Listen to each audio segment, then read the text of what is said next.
it could be an okay or a pretty good result today. What's going to happen is in like 2 years, all these people I'm seeing on the internet are going to be really upset and it's going to look fake. You know, if you go somewhere, and I guess if someone's just saying, yeah, no problem, like we can get that done straight away, you're going to feel fine, all your problems are going to be taken away, sit down, let's get started. You know, I feel like, you know, alarm bells should start ringing, right? You know, it is what it is. You know, it could be a monster for some people. So it definitely does. In some ways, you could argue it puts a blanket over, you know, the anxiety, the feel of lack, you know, if you do lose your hair. SMP is growing so much in popularity. And I guess it's not just the going totally bald and the dots. Do you guys do the sort of like fill-in work and stuff like that? Is that what it's called? Like you know, if you're going thin, you can kind of put some density in there. Do you guys do that too? Yeah, density jobs. Yeah, we definitely do. Again, case by case, right? Everybody's custom. But here's one major highlight. I want to really point the microscope at the industry. No one's talking about not just the good versus the bad results. I want to talk about the good but not the perfect results. Yeah. Right? And of course, there's no such thing as perfect. But what we're seeing, especially after, you know, this is where my experience really comes in. It could be an okay or a pretty good result today, but 6 months from now, a year from now, the ink can only settle in and migrate into the skin more and more. And I think this is a common fear with a lot of people, you know, think about pulling the triggers. What am I going to look like a year, 2 years, 5 years, 10 years, 15 years down the road? It's something a lot of people don't think about. And a lot of people that are sitting on the fence, this is their only hang up. It's, you know, you guys can't tell me what I'm going to look like 10 years from now, so I'll wait on that. I'm not going to press, I know exactly what everyone's going to look like in 10 years, but with my experience, I can definitely make a very educated guess. And what I see out there is some very, you know, okay results, but what's going to happen is in like 2 years, all these people I'm seeing on the internet are going to be really upset and it's going to look fake. You know, it's bad enough being bald again, right? Just to, I think about from every guy's perspective. It's like, okay, I was bald, got the hair tattoo SMP, I look okay for a year, and then a year later, it's even worse. Don't look at my head, I gotta cover up my hair tattoo now. Does that make sense? And a lot of people I don't think can identify what constitutes a good natural result that will sit. You know, I hear a lot of people, this is the rhetoric for any good artist explaining what it is that we do. It sits on the surface. This is the main difference between like body art tattoo and SMP. It's very superficial where it sits, right? So if you, I mean, we're talking the thickness of like a dime, maybe even less. As soon as you go a little bit too deep and it hits the bloodstream essentially, and the ink sits in the bloodstream, it only has one way to go, and it's just going to keep migrating through the bloodstream as time goes on. Does that make sense? Yeah, that does make sense. And you know, when you get a normal tattoo, I guess if the work isn't done properly, you know, over the years, it sort of spreads out, right? And because you need those individual dots to be so, well, individual, right? To be so mimicking the sort of the individual hairs. If they spread, I guess that's when you get that really sort of thick and, like you said, fake look.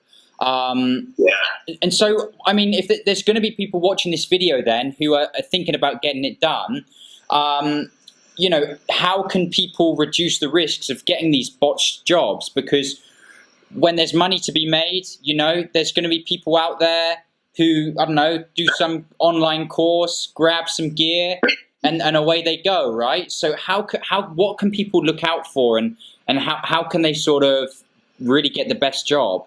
Yeah, I mean, my immediate response is the proof is in the pudding, right? I mean, you can see in the detail. What I always say to people is this is detail oriented, right? You just made a reference of each individual dot. You know, if you can't see each individual dot, and I don't know if you've come this far in your research as well, but you see direct results and it's a little red and irritated, and there's certain serums you can put on to get rid of the redness temporarily. But the healed results, you know, look for healed results that you can zoom in, or even better, see someone in person.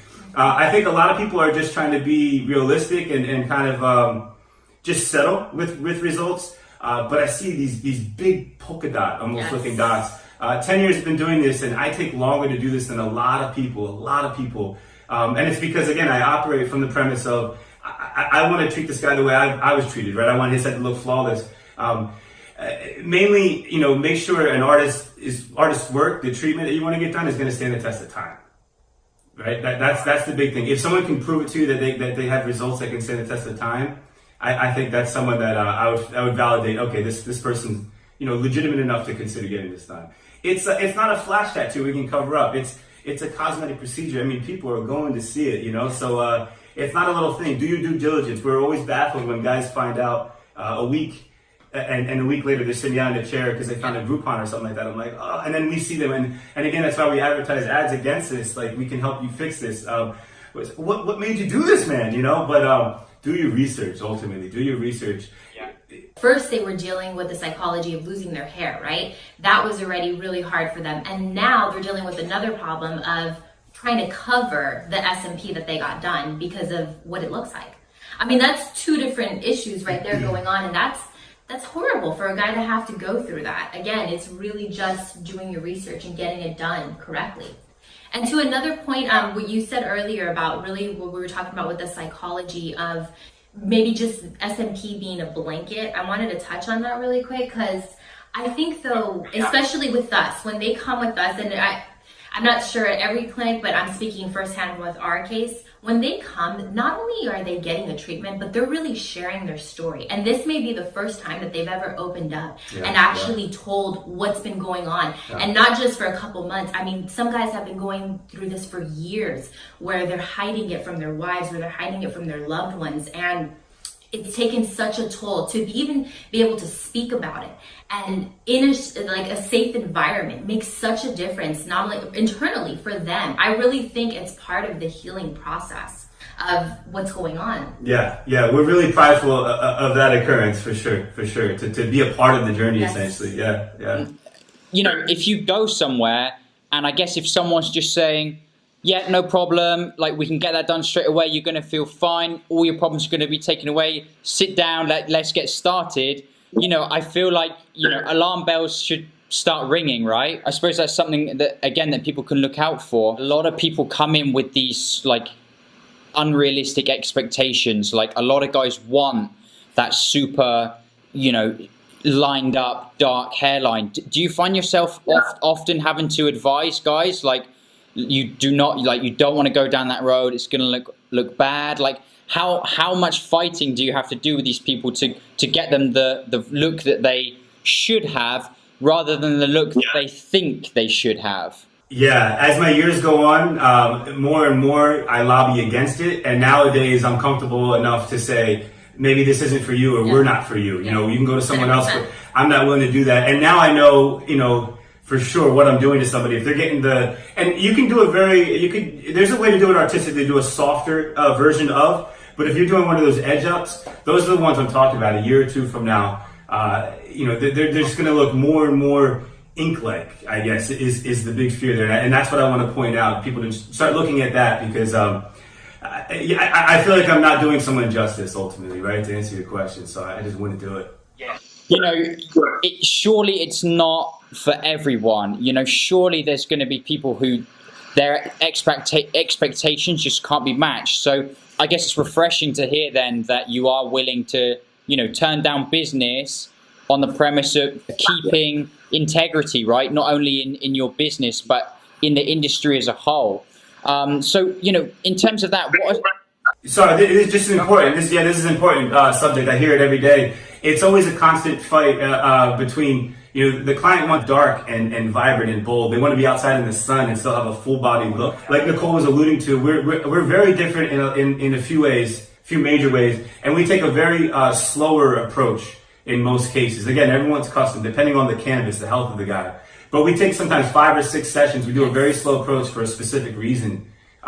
So we can get that fuller look, but not compromise that unnatural ink appearance that everyone's so afraid of. I see. So, some of the things then that you're trying to do to sort of, how should we say, improve the industry. You said you take a lot of time with each individual client, maybe perhaps more sessions than other people.